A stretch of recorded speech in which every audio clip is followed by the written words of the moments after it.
Hi friends, welcome back to playing Tribute to the Great Ace Attorney Chronicles. The second game, Resolve, where we are on episode 4, Twisted Karma and His Last Bow, and we are about to enter court for the second time and find out what's going on and what Gregson was investigating when he was killed.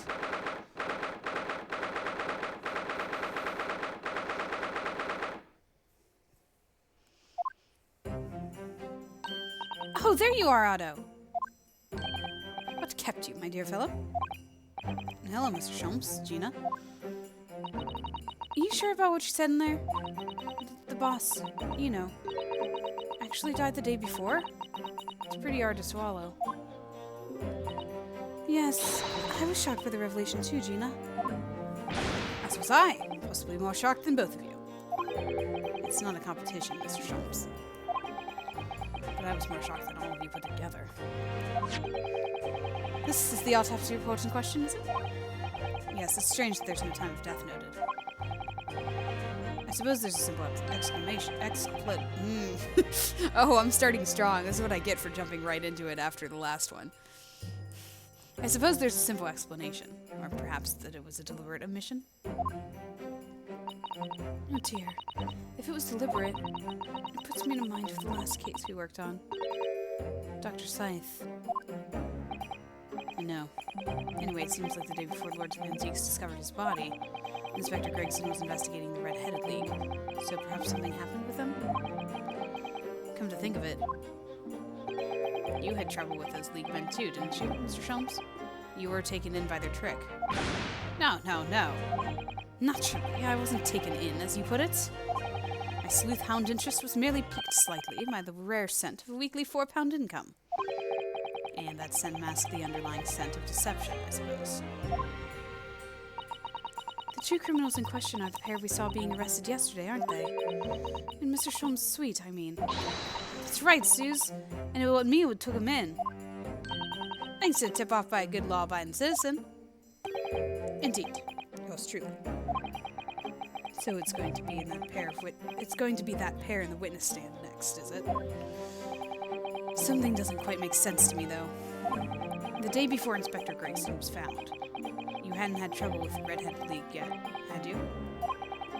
Why would the inspector have been investigating them?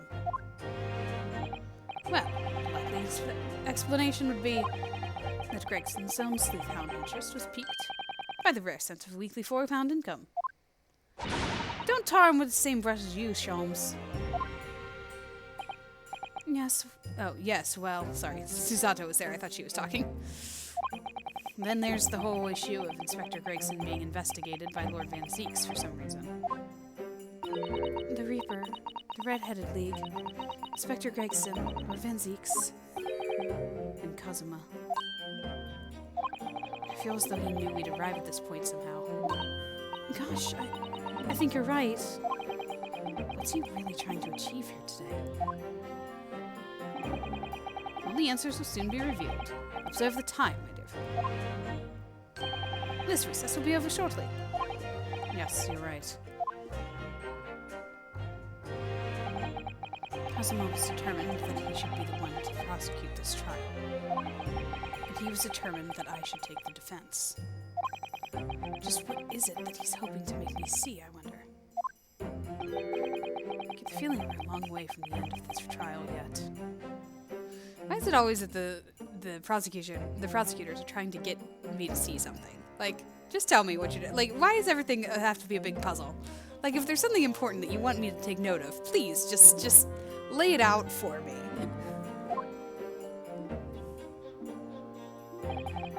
Are you ready then, Mr. Sato? Yes.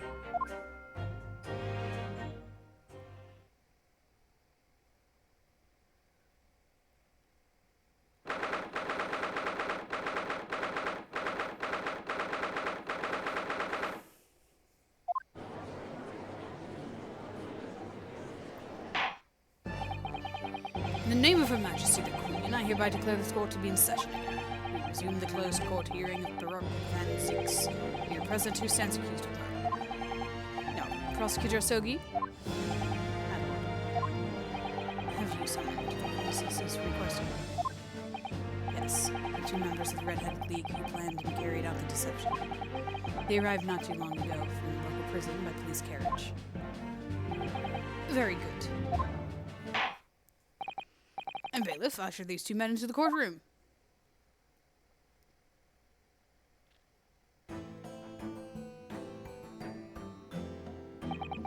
These two men are currently being held by the police on suspicion of attempted extortion. You may omit your occupations, but state your names now for the court. I am Fabian de Russo,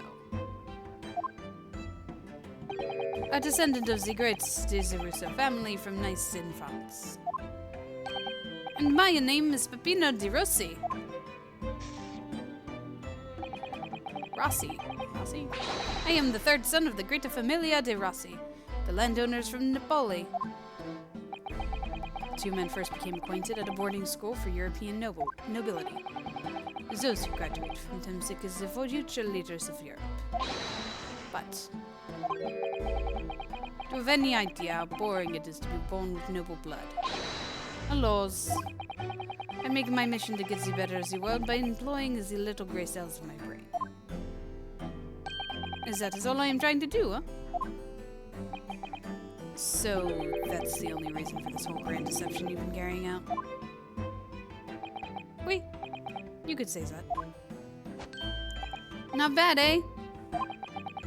He has the grand ideals, but the petty plans. The strange combination is the charm of the hilarious brothers. See, Capo?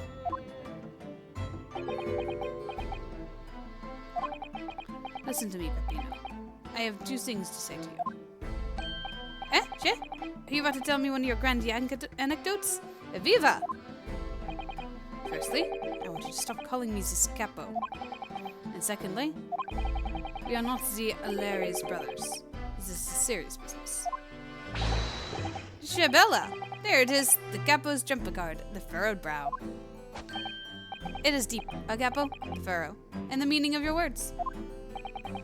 The court has been led to believe that under the banner of the Red-Headed League, you have conspired to swindle money from unsuspecting members of the public. Is that true? Oui, c'est ça. Siesta. Siesta? Ka? Wow. And what exactly was the nature of this deception by which you planned to defraud? Hello, I will explain it. No, Capo. Leave it to me. Oh, it's my favorite song again. As you see, we both have vivid red hair, no? At school, we were teased for this without pity. The Capo here, even many times behind the schoolhouse, crying like the Trevi fountain. Oh, those dogs, one day the world will respect us redheads. Every night, he would bury his head in his pillow and weep for the injustice. This bien, Peppino, enough. I will explain the rest. The first step was the newspaper advertisement. About 1 week before the plan was put into operation, we listed the same notice in every paper in London. Yes, we saw that notice. It was this one, I believe, entitled To the Red-Headed League. Oui, c'est ça. Siesta. Siesta. I'm honored that you have seen it. It states that the only condition for joining the League is having flame-colored hair. And that if you satisfy the interview panel and are admitted to the League, you could receive a weekly income of £4. On the date specified, red-headed hopefuls gathered in droves at the park specified in the advertisement, and from each person present, this pair took an application fee of 5 shillings. And with the money to France, it was plan most elegant, no? No, it was most dishonorable.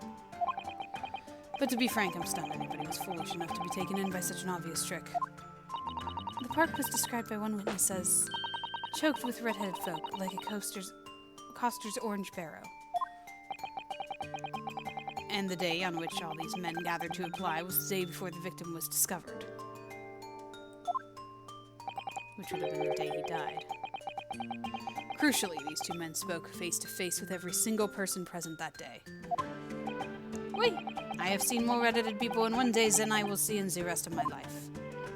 See. And now, every time I see Capo's hair, I feel sick to my stomach.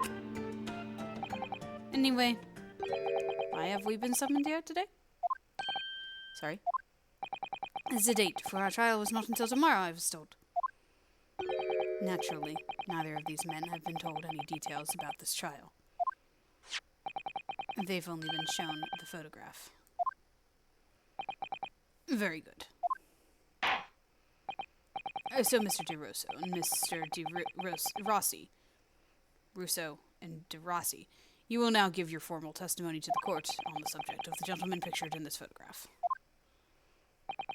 Of course, we are always ready to help with the law.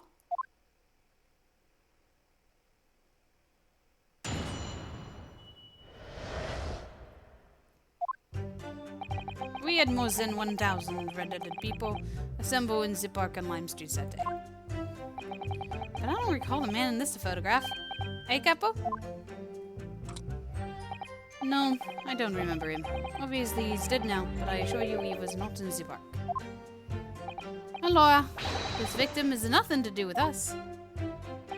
You have a lot to answer for, Peppino. It's your fault that we got caught in the first place.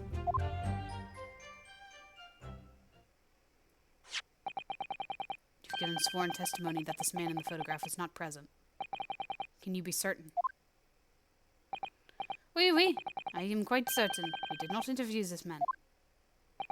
Nobody looking like this came into the park, this I can promise. It must be noted that you have been arrested for grand deception. Accordingly, this court has little confidence in your services. With this attitude, we get to nowhere, huh? It's really a sulking now. This confidential document was obtained directly from Scotland Yard. It records an entry from the inspector's private diary dated the day before the incident. It reads Lime Street, Red-Headed League, Underground. Ah, I have the answer.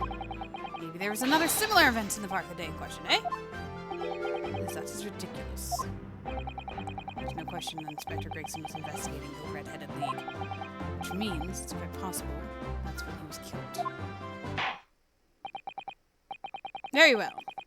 The defense may proceed with the cross-examination now. Yes, my lord.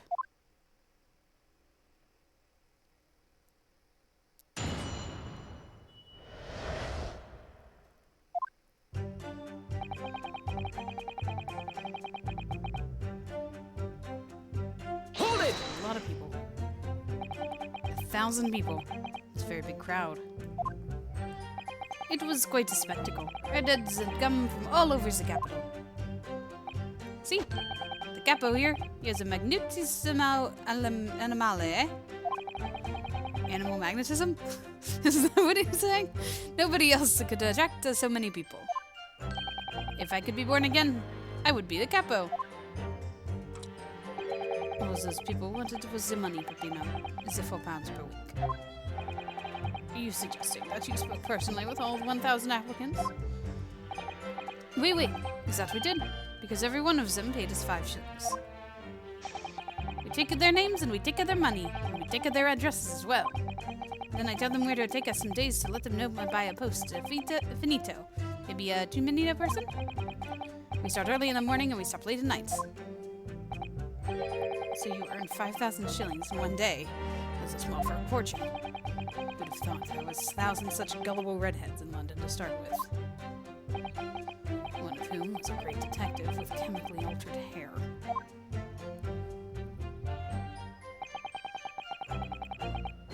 Hold it! He doesn't look at all familiar. No, I don't think so. And this is a wig, eh? You're trying to trick us. I do not like the people who are trying to trick the other people. Says the con artist. Yeah, I didn't know what to call him there, so Rescale again had my words. Says the con artist. If between them they interviewed 1,000 people with red hair, it would be unreasonable to expect them to remember every face. No, senor. I may be small, but my memory is very large. I never forget a thing. In my opinion, I do not think that this man was in the park. He's not going to give the court a definite, it seems. Hey, Capo, I didn't see a man like this, huh? You didn't see a man like this, huh?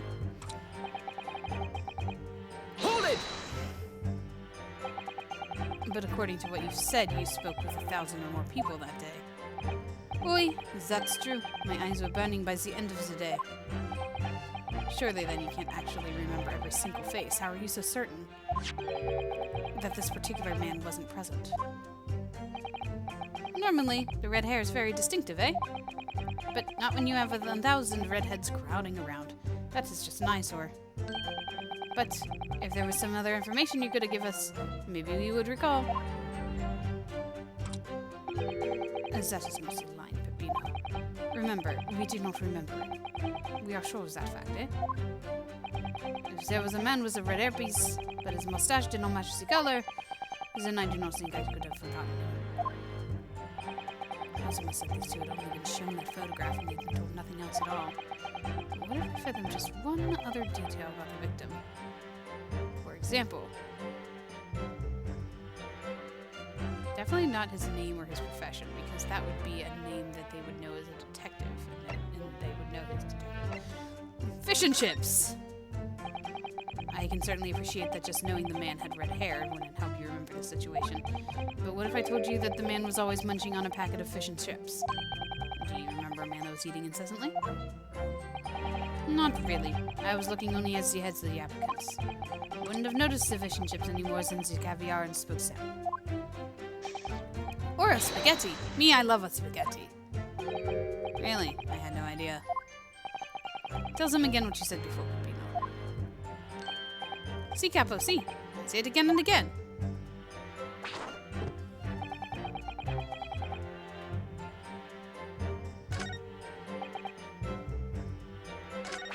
I am curious about those. Hold it! Okay, I have more things that I can press in the third statement. I'll have to remember that. But we only have your word for that. See, but what else can we do, huh? True. Uffa. We are not having much of fun these days. First we are arrested, then we are shown a horrible picture of a dead man, and now we question every single thing we say. We are the victims here. Hey, Capo? No, you were caught carrying out a plot to swindle hundreds of innocent people. Huh. You had to bring that up, eh? Not fair. Hey, Capo? That guy reminds me of the Thief Brothers or whatever of the last case in the first game, by the way. Him just being like, hey, talk to me. Hey, talk to me. And then I think it was, they were doing that to Gregson, and he's like, I'm not part of this. Hold it! Please elaborate. What do you mean by that? Cavalo, you promised not to say. Hey, Capo? After we had taken all the money that day, we should have left the country. That was my plan. I left the purchasing of the tickets to the ferry to Dunkirk to my companion here. But he bought them for the wrong day. Oops. See, but it is an easy mistake to make. The 1st, the 31st. Ugh, I have no sympathy for you. We were an all day late for the boat because of your stupidity. It's only because of this the so-called great red-headed detective caught us. Capo, you know what I think. It's the work of God. A holy punishment, eh? Peppino, for the last time. This is not only punishment. This is only your fault. Ah! Don't blame God for your unholy mistakes. You are making me sick with anger. Maybe I make a mistake, but when it's time to eat out of pasta, none so faster. And I've seen the evidence. They haven't told us much that we didn't already know. What do you think, Mr. Naruto? Well, it was the inspector's diary. It seems likely that we must have gone to Lime Street that day. And yet these two both claim they didn't see him. I have to say, they don't appear to be telling lies. Well, they are experts in deception, don't forget. They may be lying simply to avoid being implicated in this case as well. Sounding plausible was their specialty. Surely if they were truly experts in deception, they wouldn't have been caught. Well, yes, you do have a point there. Seems to me like we need more information. Definitely. Alright, let's feed some information.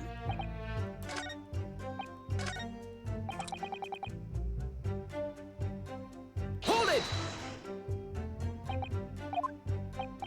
Skipping ahead.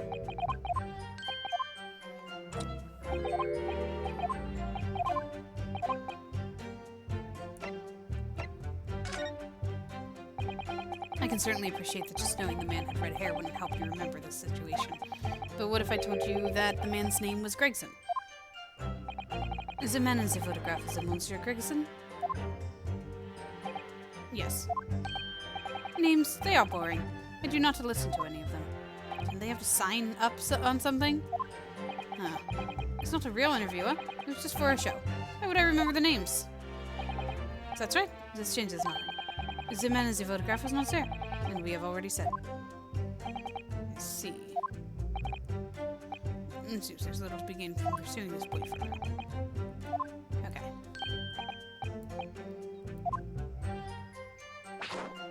His little Mario jump is hilarious. Okay, whoops. Alright. Hold it!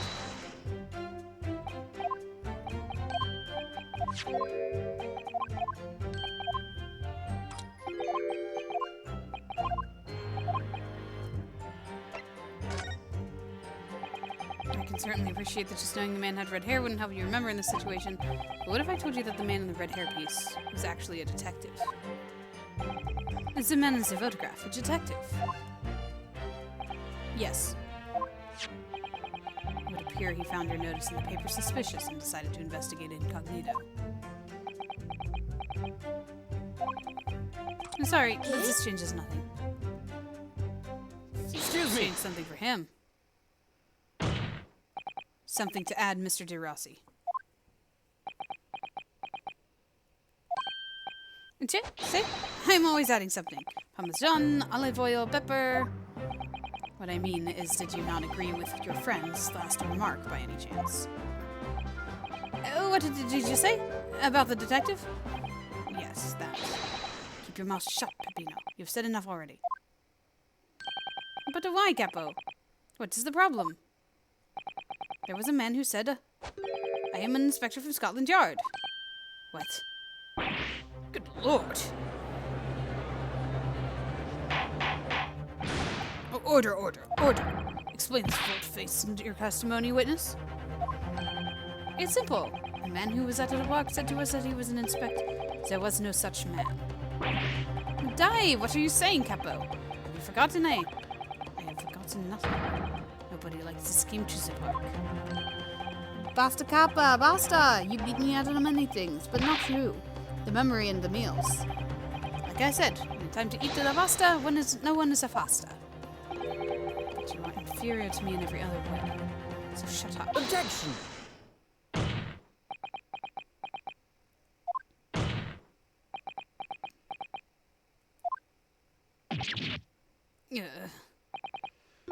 Drop towards the damage is done. Indeed it is, sir. Oui, there was a man who came to the park and said he was an inspector from Scotland Yard. However, he looked nothing like the man in the photograph. He was someone else. How can you be sure? Because, to start with, his face is completely different. See, it's true. The man who came was a younger. His face was clean-shaven. His eyes were sadder. His chin was thinner. No resemblance whatsoever. Anyway, I was not going to be fooled. I took the obvious precaution and said to him, if you are really a detective, show us the proof. See, the capo here, he doesn't take no nonsense, eh? But he was well prepared. He said as he had identification. Identification? You mean official police inspector's identification? That is most insincere. Sorry, my lord? Counsel, no incognito inspector would offer his identification for inspection. It's quite out of the question. Definitely. Why would he expose us to your identity? Clearly, the papers were fake. Certo, Capo, you're a genius! As we say in Italia, it takes a thief to recognize another, eh? And what happened after he announced that he was a detective? He became very annoying. He said, you are under investigation. So I took his papers from him and chased him out of the park. It was fantastico, and look! Here's the identification. So you stole it from the man. He added a comment. He made us very scared. But he was not who he said he was. Indeed, the person described does not appear to have behaved as a true inspector would. However, I believe it would be prudent for these identification papers to be entered into evidence. But I like them.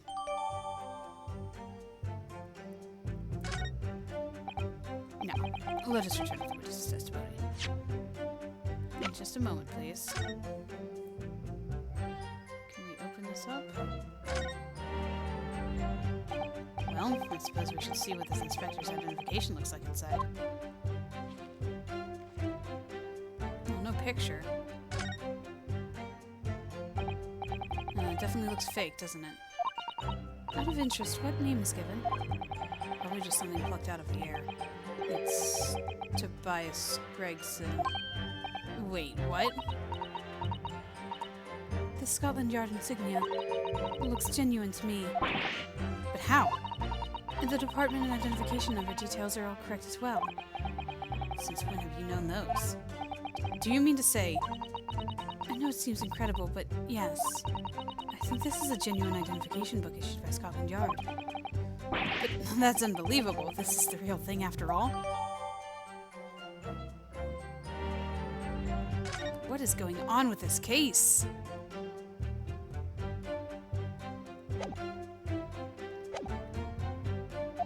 Now let's return to the witness's testimony.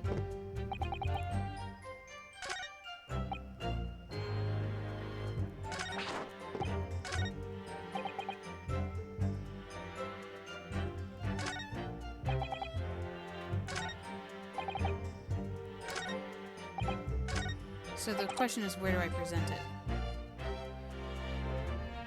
Is it here?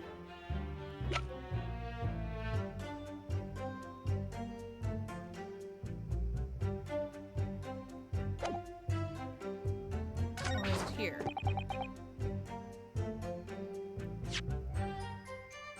Because they're the ones who gave it to us.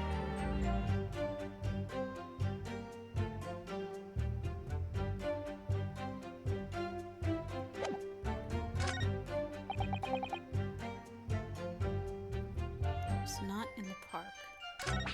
He has nothing to do with us. Both of those are false according to this evidence, so what do I... This is the statement I pressed to get this piece of evidence. Objection! I wonder if I could ask you to examine this identification book very closely, Miss Lestrade. Why, Miss Lestrade? What's your attention here, Counsel? Is this really a fake or is it genuine? That's the question. Which we can't answer ourselves. Objection! Don't be ridiculous. No Scotland Yard detective would allow his or her identification to be stolen.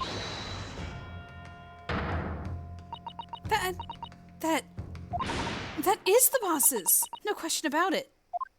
It can't be. As I suspected.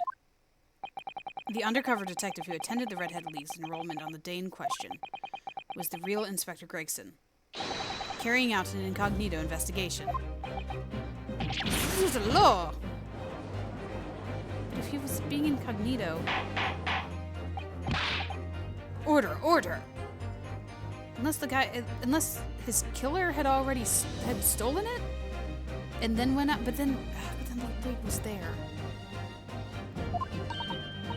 But if the boss had his identification stolen, he would have reported it straight away. I mean, he was always on me about it. If you lose your summit, report it at once, he'd say. Could it be, then, that the inspector was physically unable to report it? Yeah, like he was already dead. Basically, hey, what are you saying? I know what you're not suggesting. So they saw the face of the killer. Yes, it's quite possible that he was killed before he had the chance to report his identification stolen. No.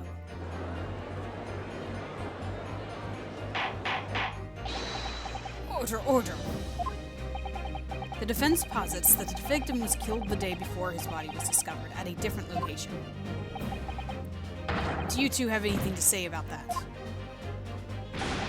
Wee! I know nothing. Oh, hey! I done nothing. Oh, hey! Pull yourself together, Pepito.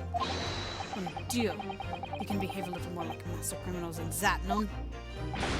Oh, hey! Now I wish I had no return to Adelia. Oh, hey! Stop crying, Pepino, please. Otherwise, I... Luma! Lame? Blimey. Stop your whining and start talking. Well, I, of course, will need to hear your story and consider me in great detail. I know nothing. Okay, I done nothing. Okay. But you will tell everything, or face the worst possible outcome.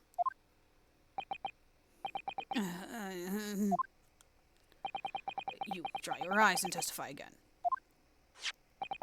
About these identification papers and the precise circumstances under which you came by them. Oh, hey! For crying out loud.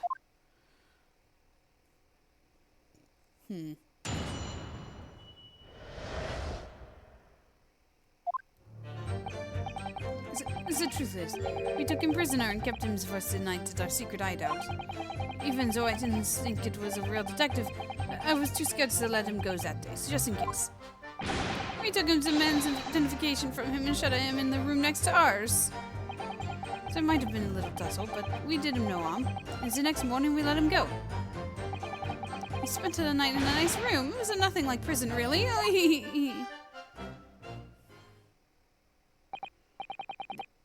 This is outrageous. You imprisoned the man. But no, see, no! It was not like a prison. It was very comfortable and calm and happy. Hey, Capo? It was never part of my plan. I swear it. So you think it was my fault, eh? Just because I got the date of the ferry wrong. But one little day. I do not think it was your fault, you know, I know it. No, por favor, Capo. It's not fair. We shall have plenty of time for squabbling back at the prison. I don't believe this. How could it have been a real detective? So the defense proceeded with cross-examination. I'm not convinced it was. So on the day before the incident, Gregson spent the night confined in this pair's hideout.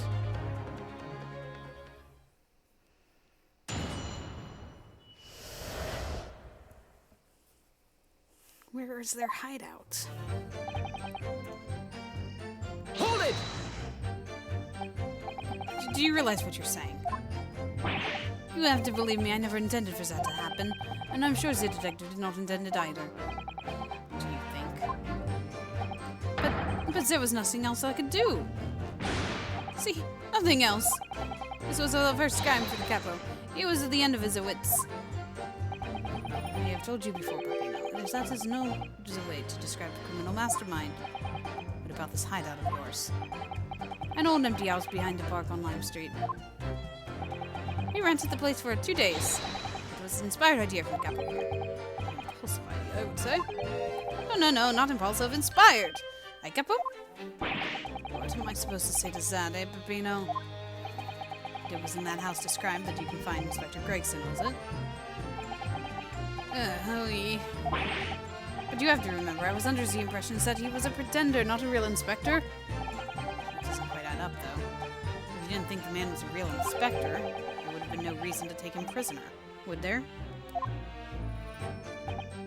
No, you are right, but we couldn't be completely certain.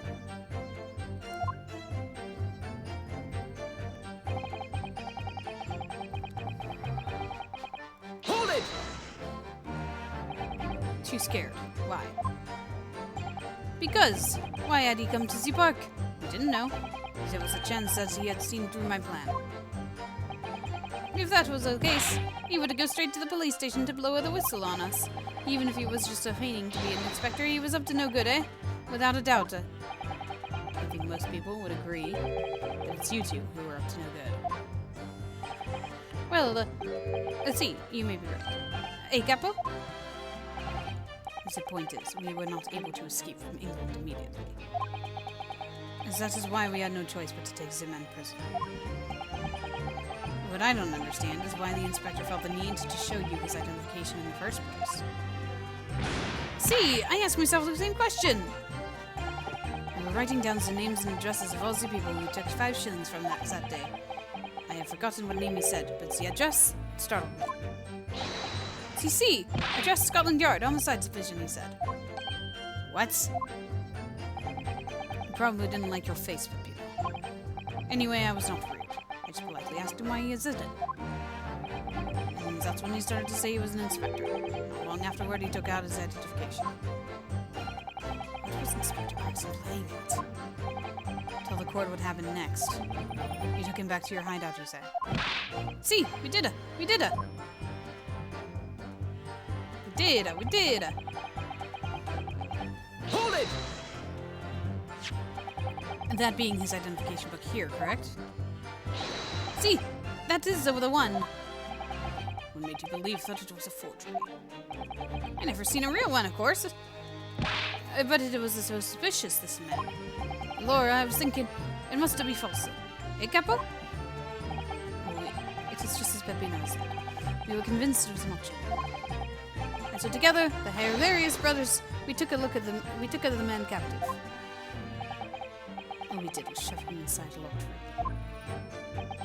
Then we made preparations to transport all the money. In for a penny, in for a pound.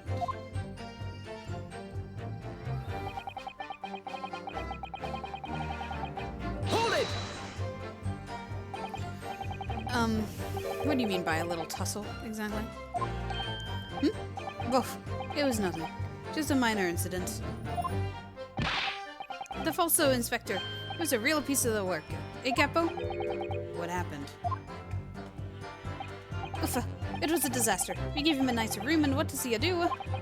In the middle of the night, he tries to escape through the ventilator. Can you blame him? We chased him, sir, and we caught him again. Can you blame us? Wait, you didn't shoot the man in your haste, did you? What do you think we are? Of course not. I simply caught hold of him again and took him back to the room. Something to add there? Excuse me! Mr. Di Rossi, is something wrong? Me?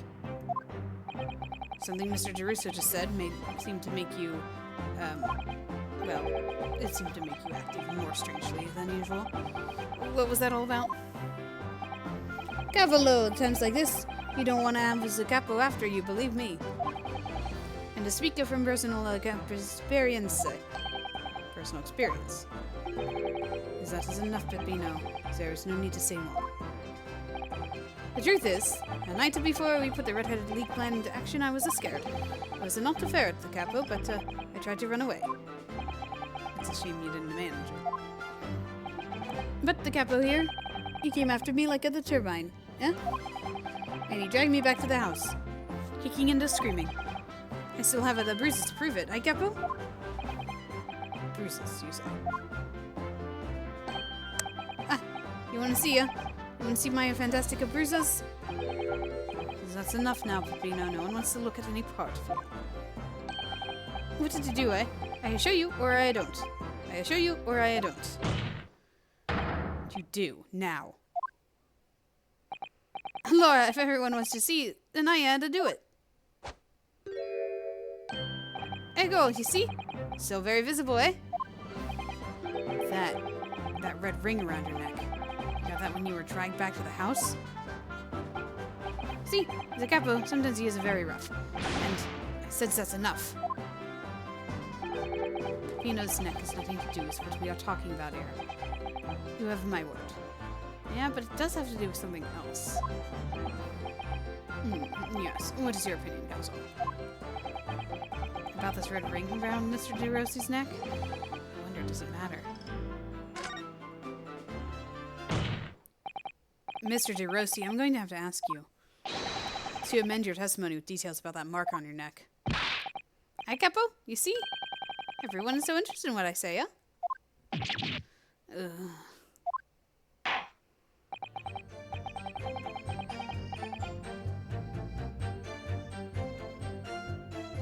Sorry, I'm trying to put two and two together here. I am convinced that the person who had the inspector's badge is the killer. So now I'm very confused. Very well, you amend your testimony as requested, Mr. De Rossi. CC, if you really want to know.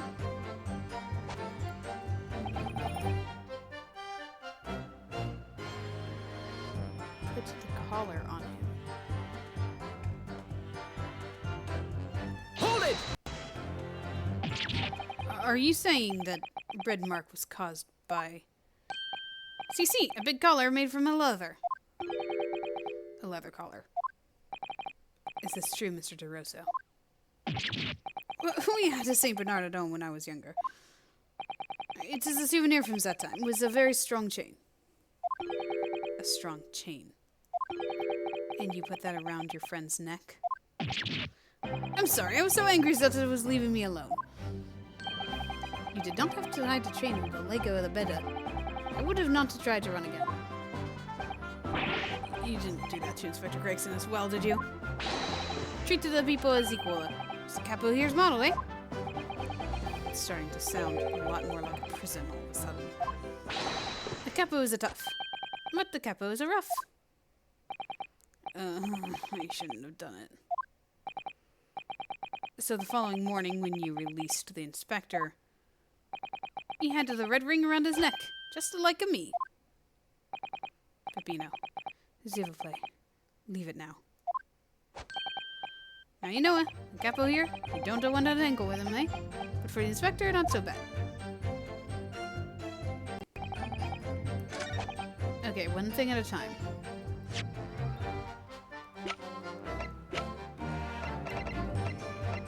Where's the...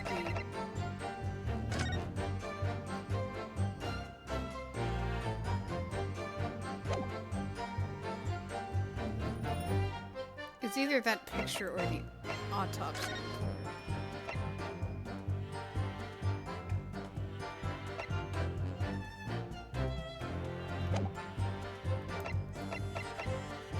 Objection! I was making sure that it didn't say something about no additional marks or whatever. So the day before his body was discovered, Inspector Gregson was taken prisoner while working incognito. No, it was not like that. It was hardly a prison. It was an invitation to stay. It was only. However you describe it, there's one glaring inconsistency that remains. What inconsistency is this, counsel? I would ask the court to look closely at this photograph of the victim, Inspector Gregson. You will see that there is no red ring visible around his neck.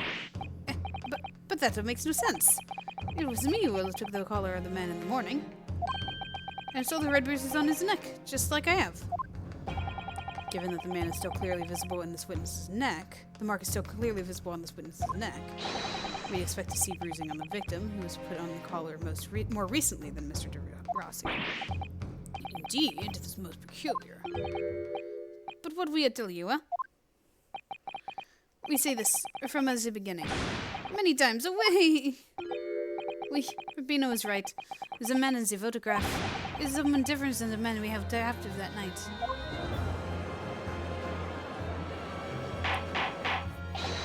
Order, order, order! It would appear then that on the day before the incident, the man who visited the park on Lime Street posing as an incognito inspector was not Inspector Gregson at all. Objection! If that's true, however, how do you explain the inspector's identification? This is a genuine identification book issued by Scotland Yard. It's inconceivable that someone could have stolen such an important item from the inspector. The prosecution made that assertion itself. And we also know that the inspector had made a note about the red-headed thief in his diary for that day, which surely means we can't divorce the two events completely. The inconsistency noted by the defense is most troubling.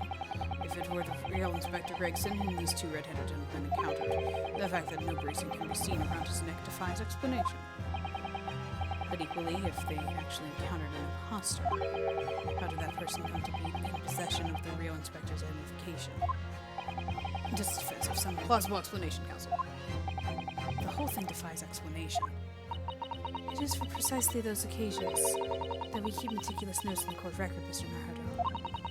Because those are the facts, and the facts cannot lie. No, the facts can't lie. Even when they point to something so incredible as almost unbelievable. Well, my lord, the true identity of the person who turned up in the park for Red Headed League's enrollment is revealed by information in the court record, I believe it is.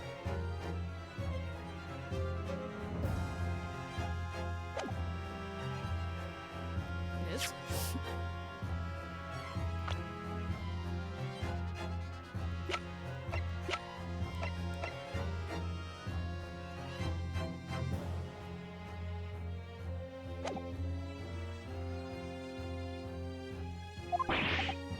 Good gracious. Very tantalizing, Mr. Naruto. So why don't you help us all to see whatever truth it is that you apparently see? Who exactly was this inspector that appeared before Mr. Geruso and Mr. DeRossi? Imposter.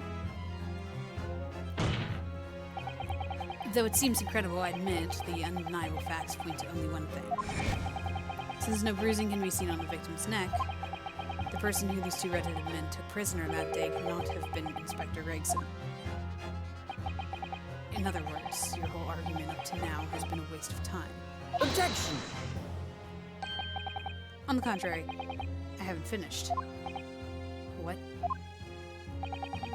There's no bruising on the victim's neck, so the question immediately posed next is, who exactly was this man in the park on Lava Street found to be carrying Inspector Gregson's identification? See, that's right. We tell her the same story every time. Whoever this man was, the capo dragged him from the pillar to post with a dog collar. True, Peppino, I was not so harsh as you say, huh? So who was that false inspector, eh? Who was he? Clearly, the defense has an idea about that. About the true identity of these two imprisoned that night? Of the man these two imprisoned that night? I must ask the counsel for the defense to elaborate post haste. Who did the witnesses encounter in the park posing as Inspector Gregson?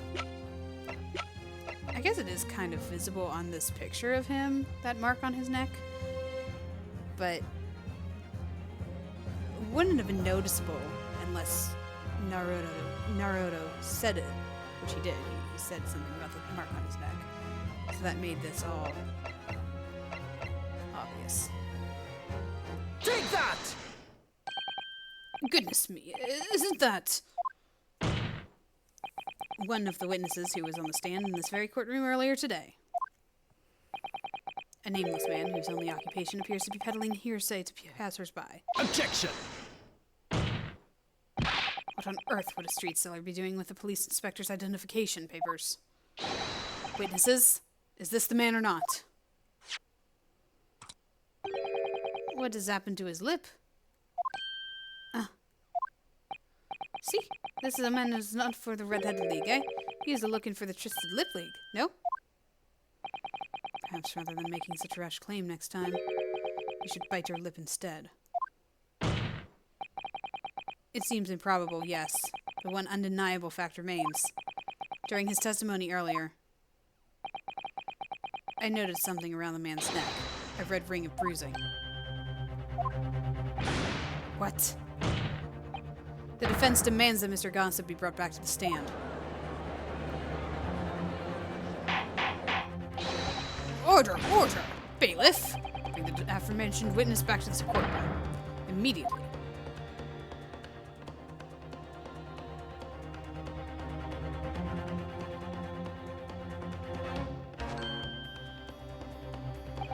Well, never. An undeniable ring of bruising indeed.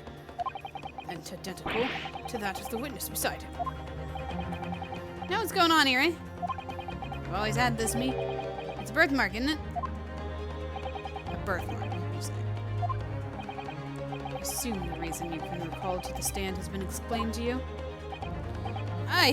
Something about an inspector again. But I'm telling you, you've got it all wrong as usual. You're denying all knowledge of it. Well, of course I am. Are you trying to kill me with all this nonsense, eh? Well, At least you'll have more stories to peddle back on the Fresno Street, won't you? Now, we're going to need you to testify again.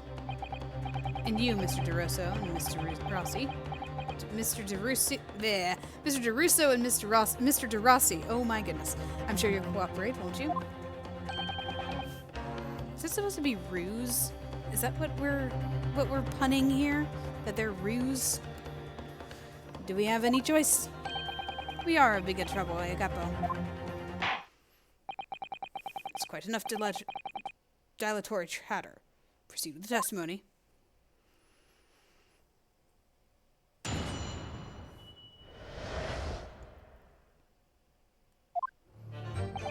The man who claimed to be an inspector that day was definitely not this man. It's right, see? You think I would forget those grand lips, huh? You never leave Fresno Street, eh? I have no interest in any red-headed league. I'm all alone in the world, me. No kinfolk or nothing. Why would I be involved in something like that? Just look at me, eh? Does it look like I could carry off a disguise with a face like this?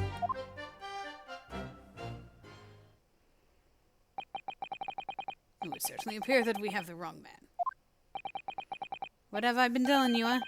There was no need for this pointless testimony. So that's right. I'm just a simple peddler, remember? Fresno Street's all I know. I'm mixing all of these words. Accents, that's what I meant to say. I had all this confusion. How would I have come to die a police inspector's identification book, eh? Well, yes, that's hard to explain. But... brief cross-examination, I think, counsel. Very brief. Isn't there anyone in this courtroom who thinks I might be on to something? I stand steadfastly at your side as always, Mr. Naruto.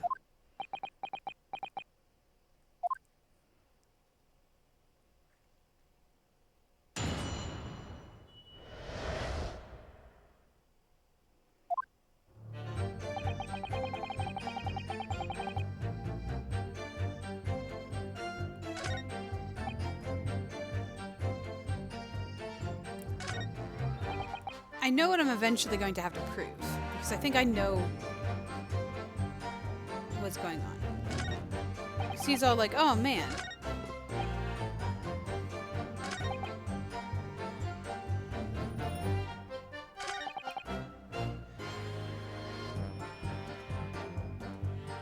What if this face is the disguise? That's the question.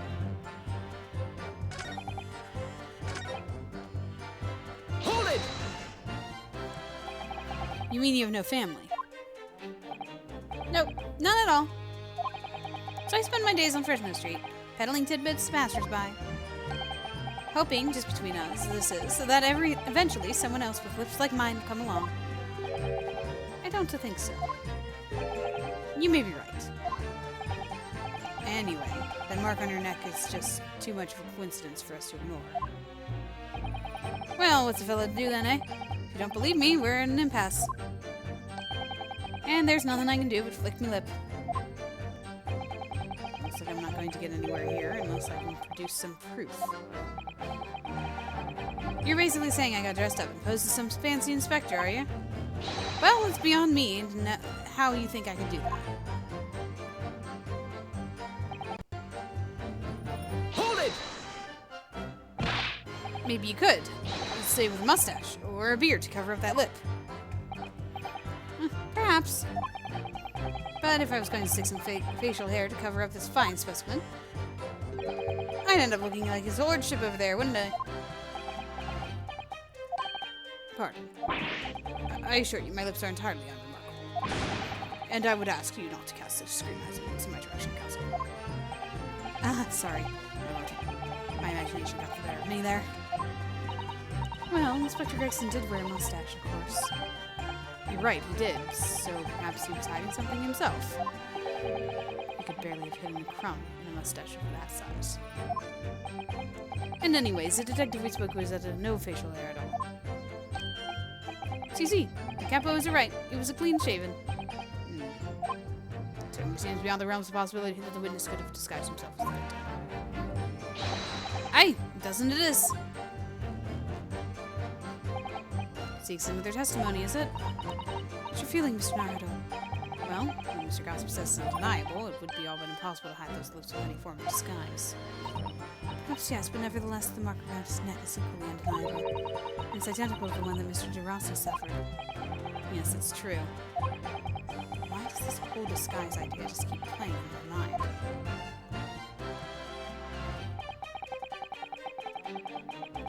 Hold it! Alright, let's do the others. So you say, but how can you be quite so certain? There's no need to order your hands on the desk, monsieur. Surely the reason is obvious, no? Because I have never before seen lips like this. Nevertheless, there's a clear red mark around Mr. Gossip's neck. And it looks very much like that left behind on the neck of your colleague by your prized collar. Mon Dieu, with your words, it is like you are trying to wring my neck. It does look very much like my neck, though, eh? No. This is a birthmark, lad. The biggest lips in London and a neck to die for. Eh, I broke the mold when they made me. It was the first time in my life. I feel lucky to have been born with red hair. And I thought being Japanese made you stand out on the ground in London. So you maintain that you've never seen this man before? Oui, c'est ça. I swear to it by the flames of my eye. So fierce pride has outgrown the frustration with your hair now, has it? Hold it! Well, yes, I'd imagine I forget those lips in a hurry either. That's what I'm saying. For some reason, it makes me want to eat Alfred and call it an eclair. You know, I've never seen the hair as black as yours before either. Likewise, I've never seen red hair like yours until I came to Britain. See, maybe it's a national trait, eh? Maybe all the people from this immense country have other grand lips. No, lad, I was born right here on Fresno Street, and I never left. That is the other problem, see? So you definitely didn't go to the park on Lime Street that day, Mr. Gossip? Now, how many times do you want me to say it, eh? Hold it! So you'd heard of the Red-Headed League, had you? You don't get a name like Gossip for nothing, eh? It's my business to know what's going on in town. Sold the tasty tidbit to a fair few redheads that came past me. Just between us, I got a sandwich to cough up for it. Well, he does have a very red nose, if that counts. Who knows? But as you can see, my own hair's not got a hint of red in it. And in any case, Fresno Street's my patch. You won't catch me sidling off to some other part of town. No, sir, not likely. Excuse me! Something to say? Mr. DeRusso? Oui. Can I help you? Did Mr. Gossip's words just now lead you to remember something relevant, perhaps? It was the other day when I was looking for his place to his apartment, a small house or something. To be the headquarters of your Red-Headed League, yes. I visited the housing agent on Lime Street, and there I saw him. This man, who was paying money to the agent. What? Mr. Gossip with a housing agent? Wait, he had some kind of contract in his hand, and they were clearly discussing terms. But no, you're mistaken, chum. I never left Fresno Street, like I said before. You're mistaking me for someone else. Someone with the same face. Isn't that the argument you're making right now that you can't? No, the capo was right. I remember it too. He was obeying the men with the banknotes. With notes. Like I said, that wasn't me. I was curious why this man with the dirty clothes had so much money. So I looked at the name on the papers. And what name was written? Mr. Gossip? No, this man, he lies. He tells you that he has a no name. But in fact, his name is Hugh Bone. Huh? Better than Mr. Gossip, I think, see? No!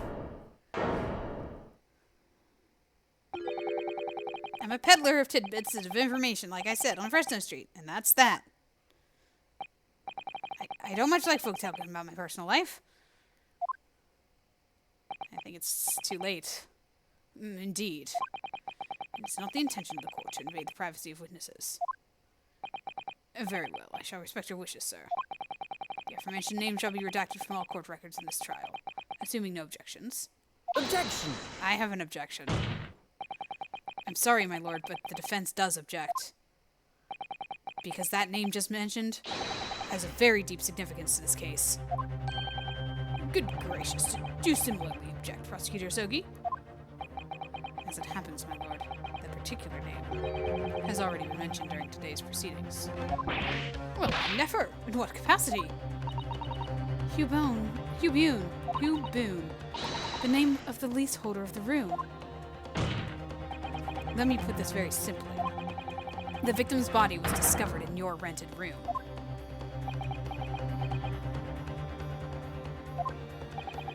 I suggest, sir, that you start talking. Well, all right. I suppose that might be the case, yeah? Hi.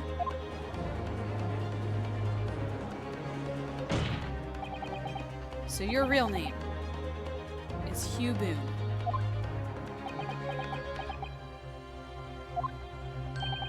Well, just between us, I don't like to blow me own trumpet, but there's no finer peddler in tidbits in town. So I happen to be able to afford a grubby little room in a fallen-down backstreet townhouse. You do. And once every 6 months, I go and pay the rent to the agent on Lime Street. I remember now. There were 2 vulgar redheads in there last time. Aye, if either of us is vulgar, not to me. Sink again.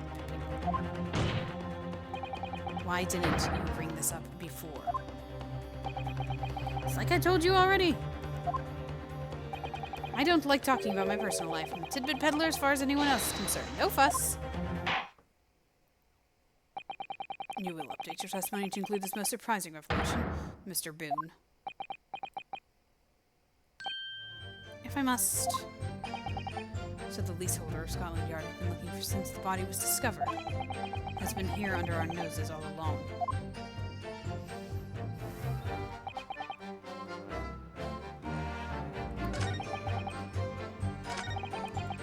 Okay. Hold it! Let's keep going. So you live in the room, presumably, do you? No, I don't live there. What do you think? There's no bed, is there? Just a desk. Then why would you want to rent it? Well, I don't think I should have to say, really. It's very apparent to me what's going on in here. And how about the notice board in there? Which was covered from top to bottom in confidential documents only the police should have had access to. No, that board's not mine. The inspector must have brought it along. Only the other bits and bobs that belong to me. The desk and the chair and that. People don't generally carry out enormous notice boards around with them. And the real question is, why was Inspector Gregson killed there in your room? Well, obviously I have not the faintest idea. I mean, it's causing me no end of bother, to be honest. Seems to me that Mr. Boone, would rather as little is known about the room as possible for some reason. At least it does come across that way. And more importantly, knowing that the scene of the crime is actually his room completely changes things. In particular, there's one part of his testimony that's really bothering me now. Yep. So I'm finally going to undo this man. Okay. That was the cue to go ahead and do this. So, I think it's important to state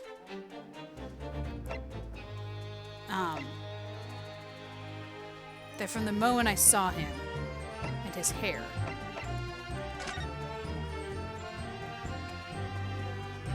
I think this is the man that they saw. Which would, of course, be her husband. Objection! If you have no kinfolk, as you put it, then explain why it is that among the sparse furnishings, we found this photograph in the room. Ah! I presume as you've been renting the room, that this photograph belongs to you, does it not? Oh, well. Mr. Boone. Drop the pretense. And tell the court exactly who you really are. I don't know what you mean. I'm a peddler. I keep telling you so. You really don't need to bother with me. Please just leave it alone. As the man says. Leave it alone. Whatever the truth is about this man's life, it has no bearing on this case. Because it's simply not possible that he impersonated Inspector Gregson. Objection! How can you be so sure? Just look at them. No amount of disguise could ever hide those admissible features. Objection! But what if we were to look at this the other way around? What do you mean? Yes, counsel, what do you mean? Well, there's no denying that Mr. Boone's lip is very prominent indeed. But consider the possibility that his prominent lip itself is part of an elaborate disguise.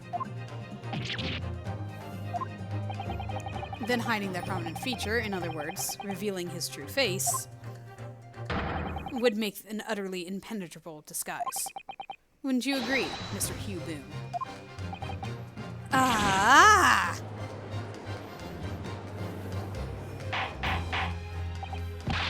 Good witness, are you still hiding the truth from this court?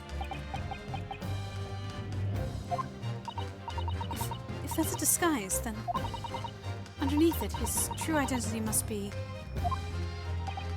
Yes, that's right. There's really only one person who could really be. My lord. The defense believes it can reveal Mr. Boone's true identity to the court. No, please, no.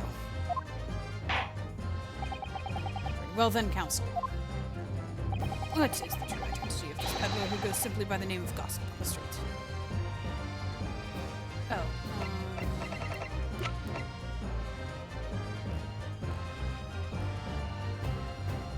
Daily Vigil. Oh, he has purple hair. Take that! Your real name is actually Mr. Vigil, isn't it? Mr. Daily Vigil. Yeah! I don't recall that name, counsel. Who is Mr. Vigil? It's a name I encountered yesterday. It has to do with a certain client of Mr. Herlock Sholmes. A young gentlewoman came to the detective, asking him to locate her missing husband. The woman in this photograph. This is Mrs. Vigil. What? From what I understand, you haven't returned home since the night before the inspector was found dead. But of course, on that night, you were being held captive by the two red-headed lead men. And last night, you were put under the prosecution service in preparation for testifying in this trial. Because we've been led to believe that you, Miss Venus, and Mr. Sandwich were all homeless. Being important witnesses in this case, we needed to know where we could find you, of course. And that explains why you not only have been unable to return home, but also unable to contact your wife. Who's been beside herself with worry, waiting for you to visualize things. Now, you just hold on a minute. I don't have the first idea what I'm talking about. Really? It's a simple enough matter to confirm my suspicions. All we have to do is pull off that disguise. No, please. Bailiff, bring soap, a sponge, and a washbowl at once. Mr. DeRusso and Mr. DeRossi, you will restrain the witness. Oui, my lord. See, my lord. Ah! No, stop! Get off, please! Don't!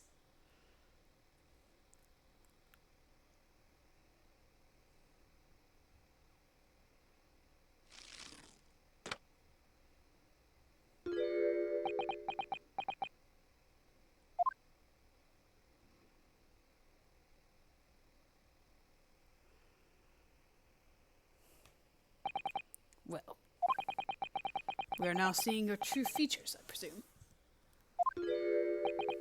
Oh, he cleaned up nice. He's all changed, too. Lift your head, sir, so the court can see your face.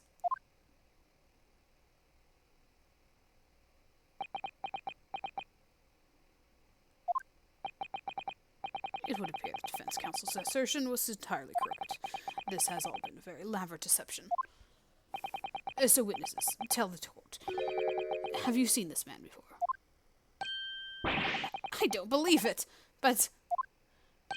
See, there is no question. This is the inspector we saw at the park. His facial expression scared me for a second there. Extraordinary. On the day of the Red-Headed League enrollment, the man claiming to be Inspector Gregson who appeared before Mr. DeRusso and Mr. DeRossi in the park was you disguised as the inspector. Or rather, was you posing as the inspector in no disguise at all.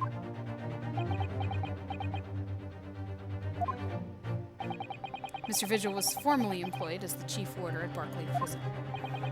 The chief warder? And your career had promise. Why, you would quite possibly have become the future governor of the prison.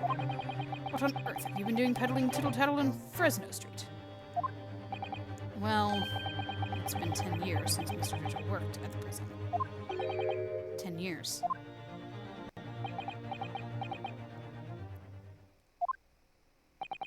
I'm really dreadfully sorry about all of this. Yes, it's true. I am Daily Vigil.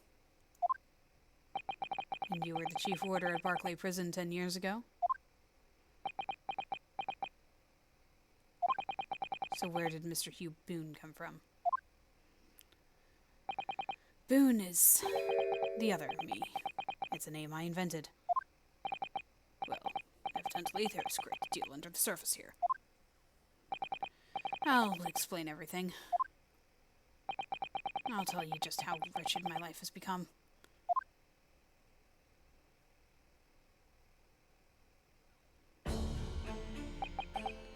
As you say, it was 10 years ago now that my employment at Barclay's chief warder came to an end. Having left the prison service, I searched for some new occupation by which to earn a wage. The times were hard in London, and I found no suitable engagements at all. In desperation one day, I turned my hand at selling wares on Fresno Street. But your wife appears to know nothing of this. She still maintains that you are the chief warder at Barclay Prison. I was utterly determined that my wife should not know of my feelings, which is why I've never told her. I opened an account at the bank under the name of Hugh Boone, and I rented the cheapest room I could find on Fresno Street. The scene of the very crime we're investigating. Yes, that's right.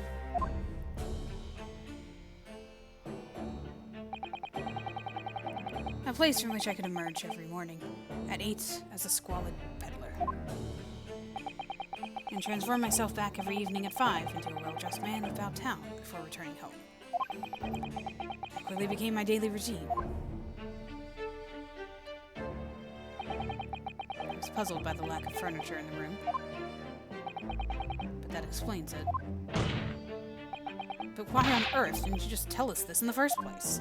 I have a wife, sir, and 2 sons. And without wishing to sound self-conceited, they regard me with some pride.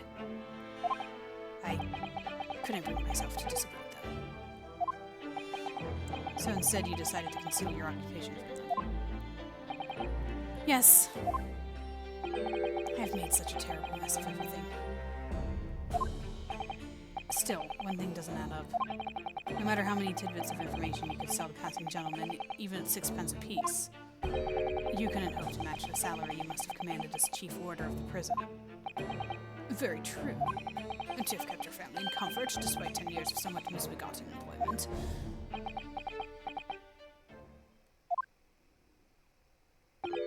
That was all thanks to Inspector Gregson. What? Inspector Gregson? What on earth? It was some years after I'd invented Boone and begun my other life as a street seller.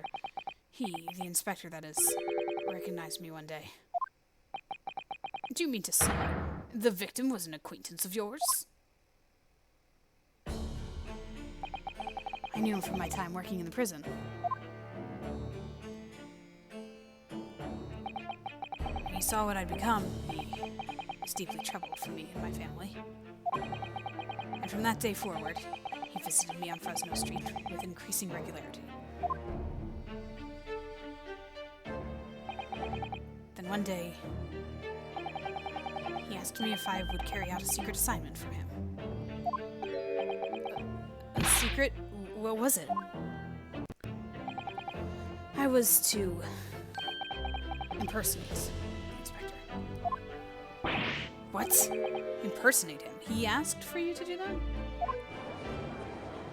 He asked for you to do that. We always met in that little room so the inspector could brief me. Visit Orski's tomorrow and take a statement from the proprietress. There was always something along those lines. Surveillance work, interviewing people. On those occasions, he would lend me his identification so people would believe who I was. My instructions were to make an impression, to let people know that Inspector Gregson had been at work. And for those services, he compensated me financially. Scotland Yard Inspector willingly relinquished his identification into your care with intent to deceive. That, as I am sure I need not point out, is a very serious criminal offense. But why? What was the point of you impersonating him? I truthfully do not know. All I can say is that the inspector warned me on numerous occasions. Now remember, Vigil, I need your solemn word. You don't blab about this to anyone, alright? Ever. Even if, well, if I end up a croaker.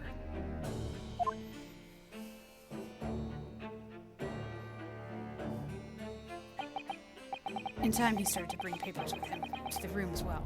It became something of a second office for him.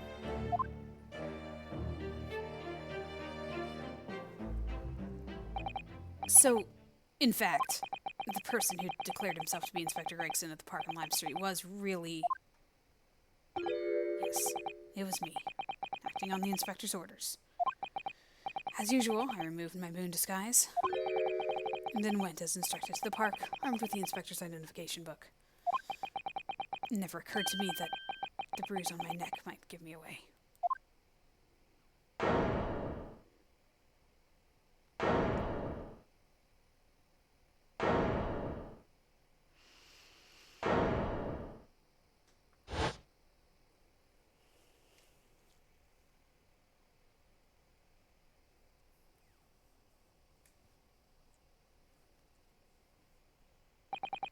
Well, it would seem this confession completely destroys the defense's case. Explain yourself, Prosecutor Asobi. My learned friend's assertion was as follows. The victim was killed at another location on the day before his corpse was discovered, at the hands of these two red-headed lead men when they imprisoned the inspector. But no, that can't be. After all, it wasn't the inspector who went to the park that day, it was me. Oh goodness. Finally, we have clarity. We had nothing to do with the murder of the inspector. And merci, monsieur de la defense, for proving it. Ah.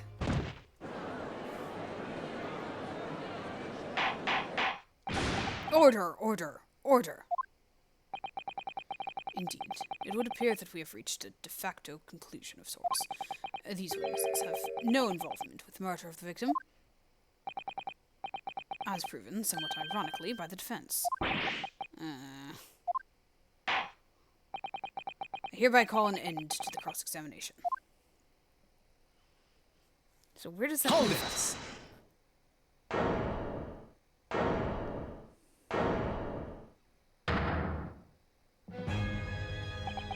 Pardon me, my lord, but with your permission, I would like to pose one further question to the witness. Kazuma? What question, counsel?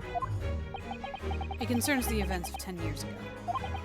I believe you would have been present at a very significant execution that was carried out at the time. 10 years ago? The execution of Professor Genshin Asobi. I want to know exactly what your involvement was. Oh. Answer me, man. That face, like, scares me. One moment, Counsel. Is this related to the current case? Naturally. It is the prosecution's belief that this case and the events of 10 years ago are inextricably linked. Does the defense concur, Counsel? Kazuma. Not yourself. Not as calm and collected as usual. Poor Kazuma-sama. No wonder he's acting this way. Mr. Vigil's memories of what happened 10 years ago would tell the tale of Genshin Isoki's last moments, his own father. I know. I do understand that. But even so... Prosecutor Isoki,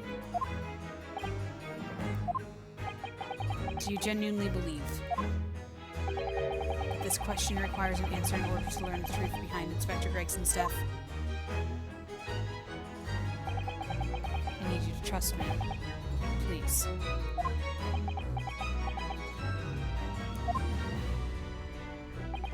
Very well. Then the defense has no objection. I see. In that case, you will answer the question on this.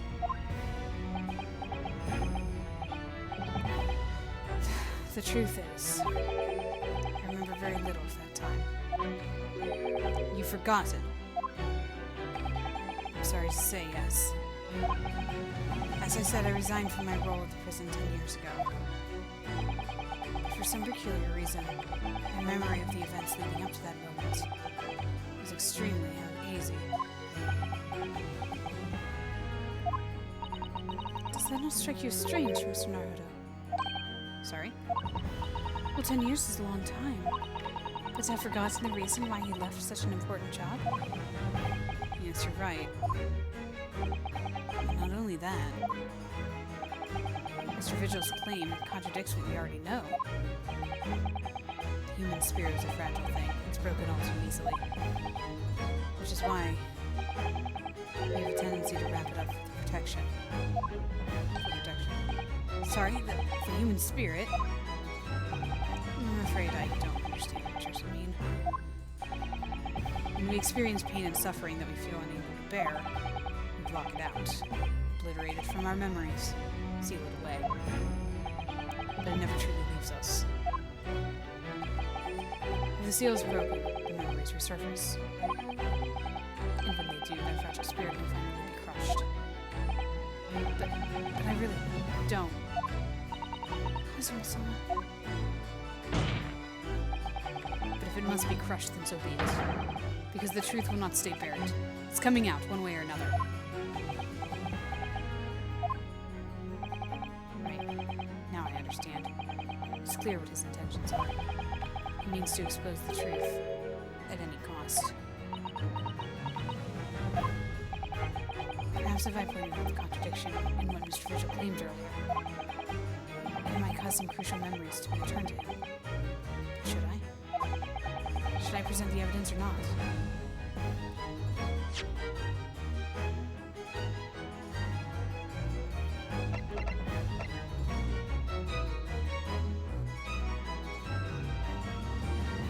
Okay, I thought so. I was like, why did he say he resigned? He did not resign.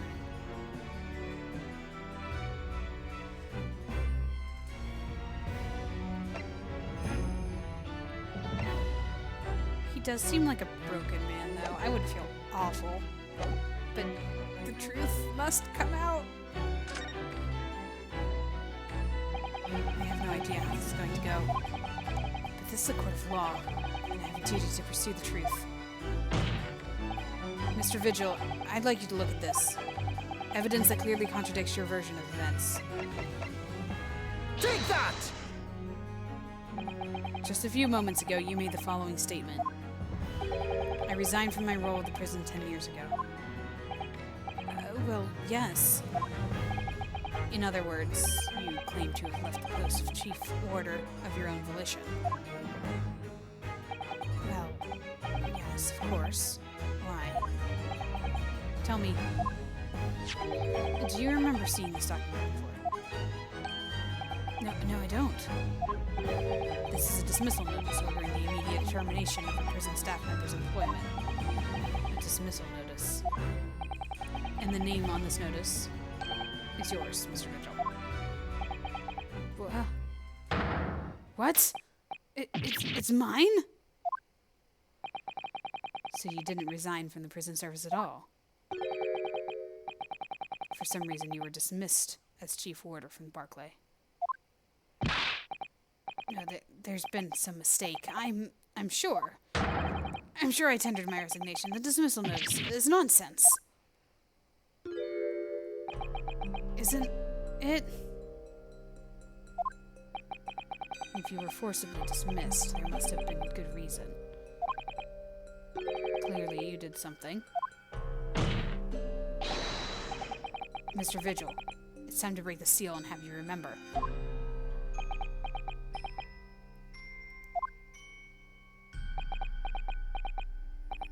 According to the few remaining records, the final execution that you supervised was on the 17th of June 10 years ago. And on that day, something very serious took place at Barclay Prison.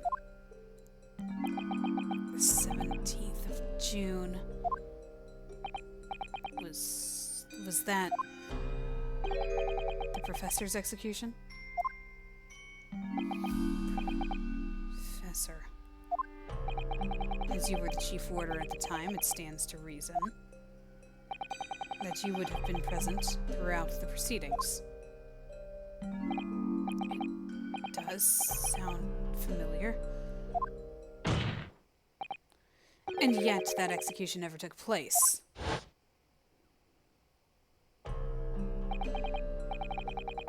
The convict, ostensibly executed earlier that day, later re-emerged from his grave.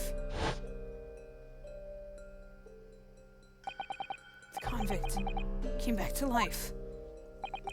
In the cemetery in the middle of the night, there was a witness. However, the witness claims that a moment after he saw the convict clambering out of his grave, a gunshot rang out from over his shoulder, and the bullet pierced the professor's chest, killing him instantly.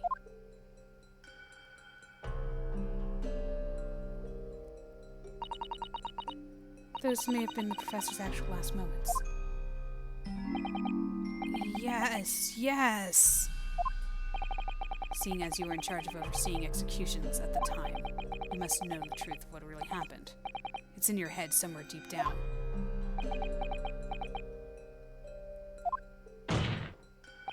Well, Chief Warder Daily Vigil, I know there are memories in your head that can explain what happened on the 17th of June 10 years ago. And now it's time for you to drag them up.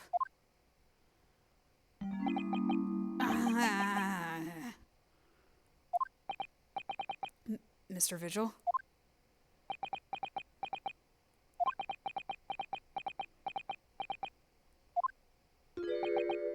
Yes, the whole prison. It was complete chaos. The prisoner escaped. He was killed in the cemetery. His eyes do not look great. The shocking news ripped through Barclay like a hurricane. What?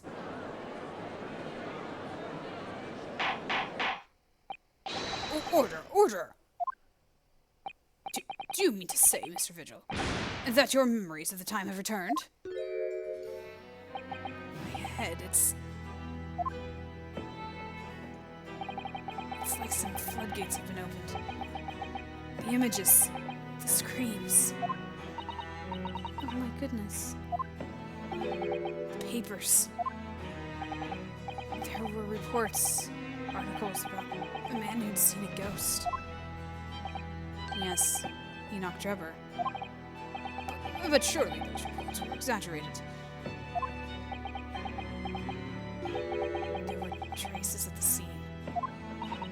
Traces of what? In Lowgate Cemetery, at plot number 139. Blood. Lots of blood. That's where the man was buried, of course. Obviously, something terrible had happened there. The depths of conspiracy and depravity from which this tale is emerging are quite staggering. I reviewed the police records from that time extensively. thorough investigation was conducted by Scotland Yard to ascertain how the convict managed to escape in the first place. And the conclusion reached by the investigating team was that a member of the prison staff must have been involved. Are you suggesting that a prison warder abetted the man's bid for freedom? Yes, and I was suspected of doing it. Of using that mass murderer's execution as a way to help him escape. You did what? I remember now. The horror of it all is all coming back to me. One evening, a few days after the execution, some detectives came to the prison. I was called to the governor's office at the top of the watchtower.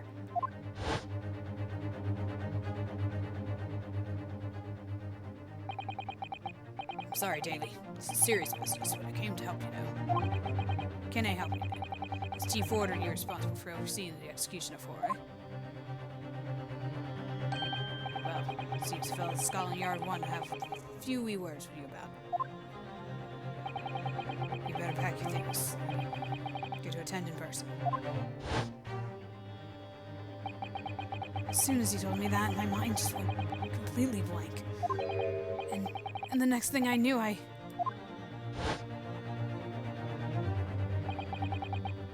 the professor, the most hated killer in our country's history. And I let him escape. I'm finished. My life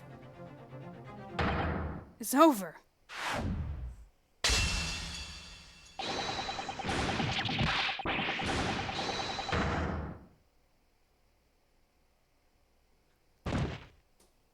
No wonder it's all fuzzy up to then. He jumped out the window. Order! Order! Bailiff! Fetch a doctor at once!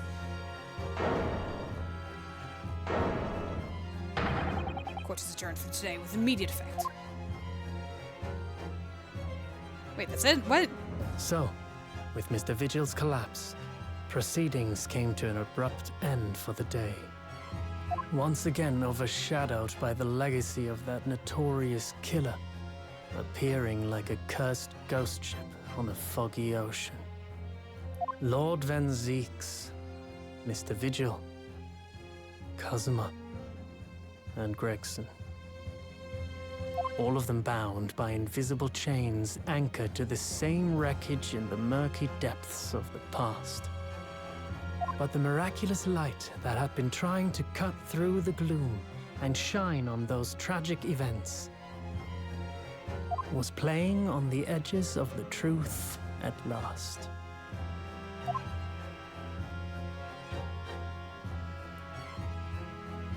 Silver lining and all that, I guess. Light of hope.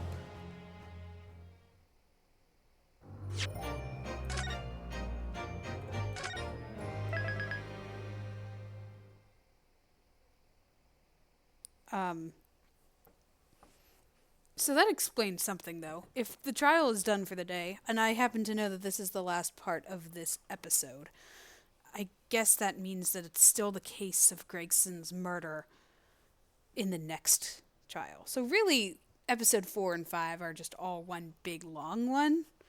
I don't know why I didn't just say it's just going to be 4 episodes long. Maybe they just were like, oh, we need to make it 5 because all the other games are 5 cases long. You know, nowadays. All the other games are 5 cases long. So, yeah. It is, time to jump into, whatever's coming next. Man, I don't remember Daily Vigil. I don't remember him at all. I do remember why, the professor was alive. But I don't remember Daily Vigil. I don't remember who shot him. I mean, I can make a guess based off of what else I know about the overarching story. But anyway, so I like this though. It's kind of like I'm doing these games, these playthroughs that I do because I know the games and I like the games that I play through here. But it is also fun to kind of have that that sort of experience of like the first time playing.